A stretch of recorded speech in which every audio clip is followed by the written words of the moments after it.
నగదు తక్కువ బంగారం ఎక్కువ బిఎన్ఆర్ గోల్డెన్ డైమండ్స్ విజయవాడ బెంగళూరు వైజాగ్. అందరికీ నమస్కారం. నేను స్వరూపపట్లపల్లి. Welcome to Suman TV. Tamil Nadu ముఖ్యమంత్రిగా విజయ్ పగ్గాలు చేపట్టడం అనేది దాదాపు ఖరారైపోయింది.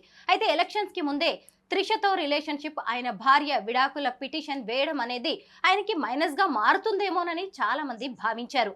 అయితే ఎవరు ఊహించని రీతిలో విజయ్ సక్సెస్ కొట్టారు. ప్రస్తుతం నాతో పాటు ఉన్నారు అనలిస్ట్ కృష్ణకుమారి గారు. వారితో మాట్లాడదాం.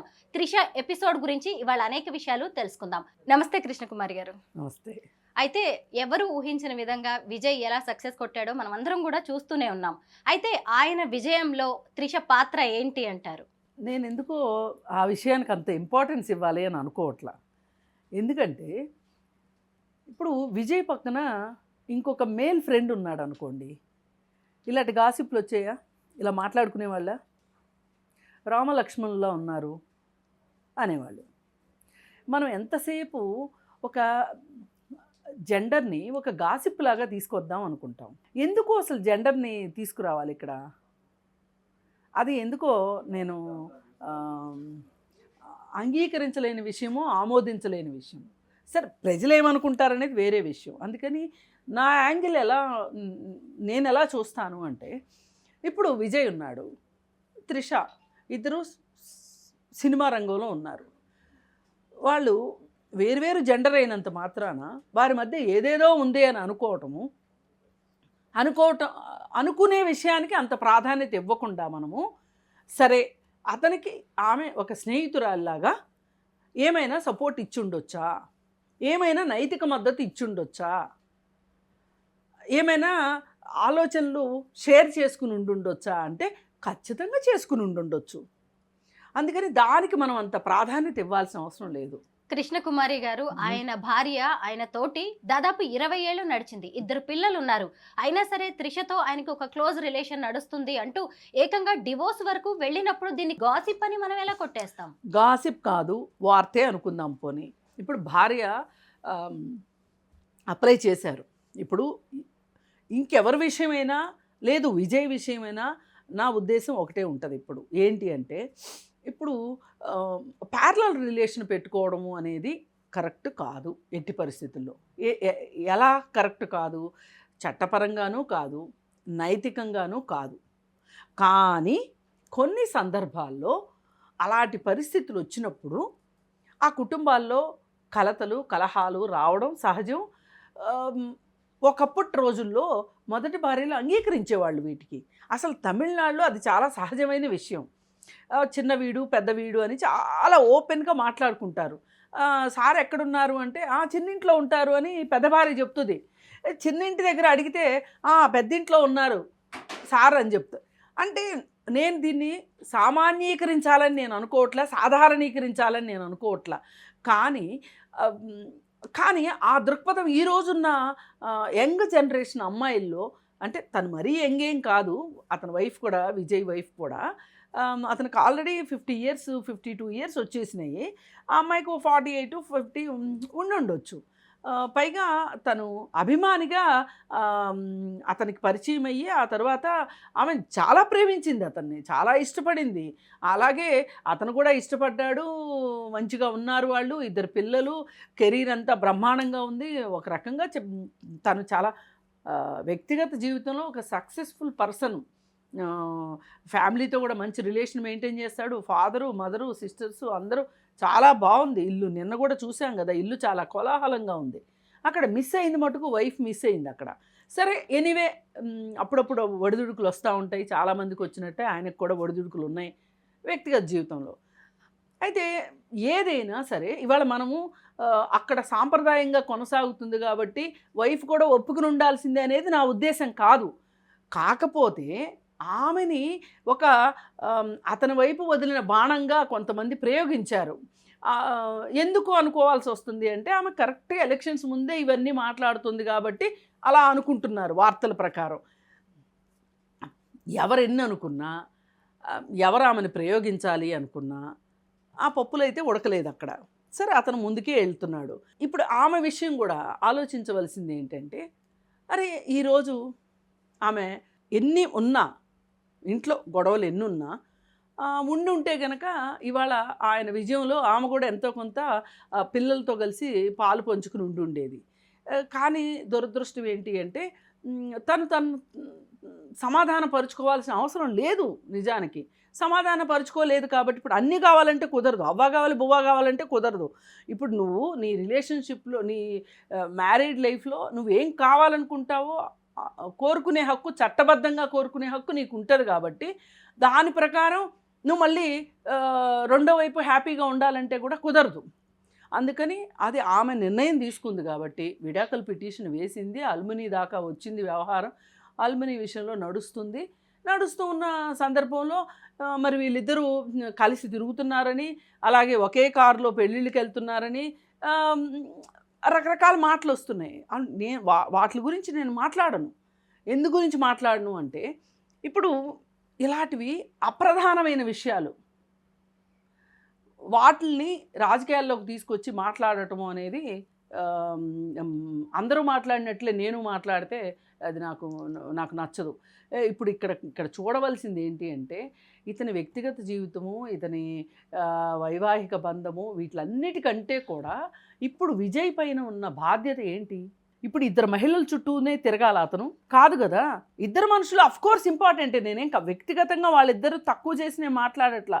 కానీ అంతకు మించిన బాధ్యత అతను రాజకీయాల్లోకి వచ్చి ఎలక్షన్స్లో నిలబడి పైగా అందరికీ వీళ్ళందరి గురించి కాదు, నన్ను చూసి ఓటేయండి అని చెప్పి ఒప్పించి మెప్పించి నెగ్గాడు అతను.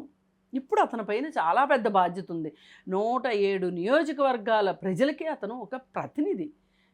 పైగా అన్ని కోట్ల మంది ప్రజానీకం యొక్క ఓటు వెయ్యవచ్చు, వెయ్యకపోవచ్చు.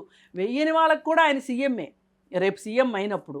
అందుకని ఏంటంటే మనం చూడవలసింది ఒక క్లోజ్డ్ విజన్తో కాకుండా ఒక ఓపెన్ విజన్తో చూస్తే కనుక అతని పైన ఈరోజు సమాజంలో ఉన్న బాధ్యత ఏంటి, అతను రేపటి నుంచి ఎలా ప్రజలకు ఏం చేస్తాడు. ఎన్నో వాగ్దానాలు ఇచ్చి వచ్చాడు.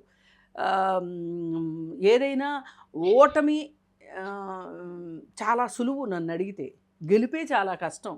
అంటే గెలుపు అంటే గెలవడం ఎంత కష్టమో, గెలిచిన తర్వాత ఆ గెలుపుని ముందుకు తీసుకెళ్లడం మరింత కష్టం. త్రిషని జయలలితతో పోలుస్తూ ఉన్నారు. ఆమె రాజకీయాల్లోకి వస్తుందని, విజయ్ కూడా తన పార్టీలో కీలక పదవి ఇస్తాడు అనే వార్తలు కూడా వస్తూ ఉన్నాయి.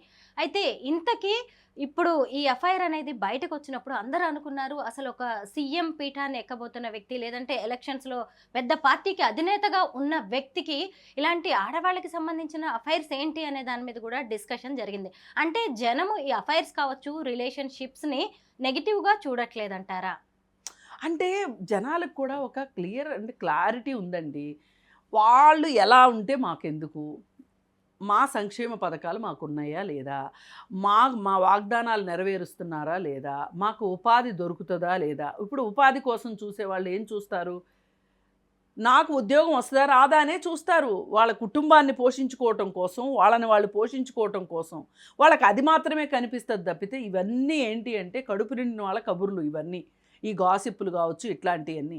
ఇప్పుడు రోజు పొలం వెళ్ళి పని చేసుకునేవాడికి ఎవరికి ఎన్ని పెళ్ళిళ్ళు అయితే ఏం కావాలండి, ఎవరు ఏం చేస్తే వాళ్ళకి కావాలా, వాళ్ళకి కావాల్సిందేంటి, నేను పొలం వెళ్ళానా, నా పని చేసుకున్నాను, నాకు ప్రకృతి సహకరించాలి, అలాగే నేను పండించిన పంటకి మంచి ధర రావాలి, ఇదంతా సజావుగా నడిస్తే చాలు అని అనుకుంటాడు.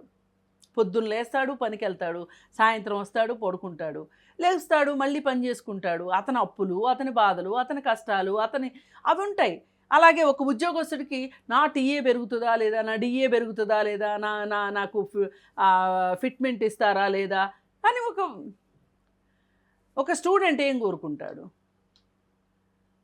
బాగా చదువుకోవాలని ఇంట్రెస్ట్ ఉన్న పిల్లోడు అబ్బో ఈ స్ట్రైక్లు ఇవేమీ లేకోకుండా స్కూల్ సజావుగా, కాలేజ్ సజావుగా నడిస్తే చాలు, నా ఎగ్జామ్స్ నేను రాస్తే చాలు అనుకుంటాడు.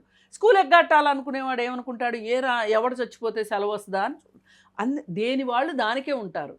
అందుకని ఇవన్నీ ఆలోచించడం కన్నా ఇప్పుడు అతని పార్టీలో ఆమెకి మంచి పాత్ర ఇస్తాడు, ఆమె జయలలిత అవుతుంది అని అనుకుంటే కూడా ఏమో గుర్రం ఎగరవచ్చు, ఎవరికి తెలుసు. ఇప్పుడు ఒక ఎంజీఆర్, ఒక జయలలితని ఆదరించిన తమిళ సమాజం ఇప్పుడు ఈమెను ఆదరించదని ఎందుకు అనుకోవాలి? రాజకీయాల్లో మహిళల పేర్లు వాడడం, వాళ్ళని ప్రయోగించడం అనేది కామన్‌గా జరుగుతున్నది. మనం ఎప్పటినుంచో ఇవన్నీ గూడా చూస్తున్న వాళ్ళమే. అయితే AP deputy CM Pawan Kalyan గారి విషయంలో గూడా మనం చూసాం. ఆయనకి ముగ్గురు భార్యలు అని చెప్పి ఎంత ప్రచారం జరిగిందో చూసాము. ఆ తర్వాత పరిణామాలను చూసాము. ఇప్పుడు విజయ్ విషయంలో, త్రిష విషయంలో గూడా జరుగుతున్నది మనం అందరం గమనిస్తున్నాం. అయితే ఇక్కడ మనం గమనించాల్సింది ఏంటి అంటే, విజయ్ భార్య మీద సానుభూతి చూపిస్తున్న వాళ్ళు కూడా ఉన్నారు. అయ్యో! సీఎం భార్య అవ్వాల్సిన మనిషి ఇప్పుడు విడాకులు తీసుకొని సైడ్ అయిపోతుందేమో, మళ్ళీ త్రిష వచ్చి ఆ స్థానంలో ఉంటుందేమో అని.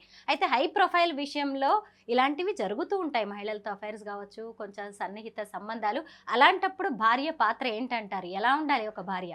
ఏమండి, ఒక భార్య మనస్సు, భార్య మనస్తత్వము, భార్యకున్న పరిస్థితులు పట్టి ఆమె నిర్ణయించుకుంటుంది తప్పితే సీఎం భార్య అయినంత మాత్రాన ఆ హోదాను అనుభవించటానికి అంతకుముందు ఉన్న కష్టాలన్నీ పక్కన పెట్టాలని లేదు.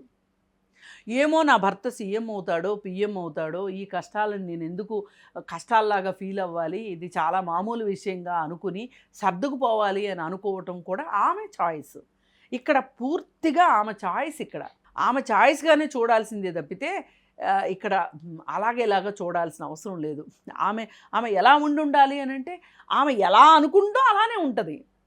ఇప్పుడు కుటుంబ వ్యవహారాల్లోనండి భార్యాభర్తల డైనమిక్స్లో ఒక్కొక్కసారి అతను స్వార్థం కోసం నా భార్య ఏమైపోతుంది, నా భార్య ఎంత కష్టపడుతుంది, నేను ఆమె చెయ్యి వదిలిపెడితే, నన్ను నమ్మి వచ్చింది కదా నా భార్యకి నేను అన్యాయం చేస్తే ఎట్లా అని ఆలోచించే భర్తలు ఉంటారు, ఆలోచించని భర్తలు ఉంటారు.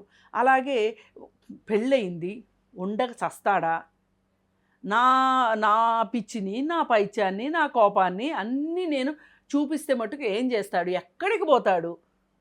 ఎక్కడికన్నా పోవాలి అంటే హై ప్రొఫైల్ మొగుళ్ళు ఖచ్చితంగా అలుమనీలు కూడా పెద్ద స్థాయిలోనే ఇవ్వాలి. కాబట్టి నేనేమనుకుంటున్నానో నేను అనుకున్నదే కరెక్టు అనే ఉద్దేశంతో వేధించే భార్యలు కూడా ఉన్నారు ఈరోజు. ఇప్పుడు నిన్నగాక మన ఒక జడ్జి సూసైడ్ చేసుకున్నాడు. సూసైడ్ ఎందుకు చేసుకున్నాడు? నా భార్య అక్క నన్ను వేధిస్తున్నారు అని చెప్పి చేసుకున్నాడు. ఇది ఎంత తెలివి తక్కువతనం! చేసుకోవాల్సిన అవసరం లేదు, ఆత్మహత్య పరిష్కారం కాదు. కానీ అతనికి అదే పరిష్కారం అనిపించింది. అది అతని వ్యక్తిగత నిర్ణయం. ఇప్పుడు ఆవిడ కూడా విడాకులు తీసుకోవాలనుకోవడము ఎలక్షన్స్ ముందు ఆమె సొంతగా ఈ టైంలో అయితే అతను నేను చెప్పిన మాట వింటాడు అని ఆ టైంలో, అంటే ఇనుము కాలినప్పుడే దెబ్బ వేయాలి అని ఆమె అనుకుందా, లేదు ఆమె వెనక ఎవరన్నా ఉన్నారా అనేది మనకు తెలియదు.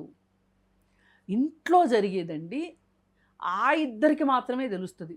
ఎవ్వరికీ ప్రపంచంలో ఎవ్వరికి అర్థం కాదు. ఏదో చెప్పిన దాన్ని బట్టి మనం ఏదో ఇలా కాదు అలా కాదు ఇలాంటి నిర్ణయం తీసుకోండి, ఇట్లా చేయండి అట్లా చేయండి అని చెప్తూ ఉంటాం. అబ్బే అవేమి ఉండవండి, ఎవ్వరికి వాళ్ళు తీసుకుంటారు.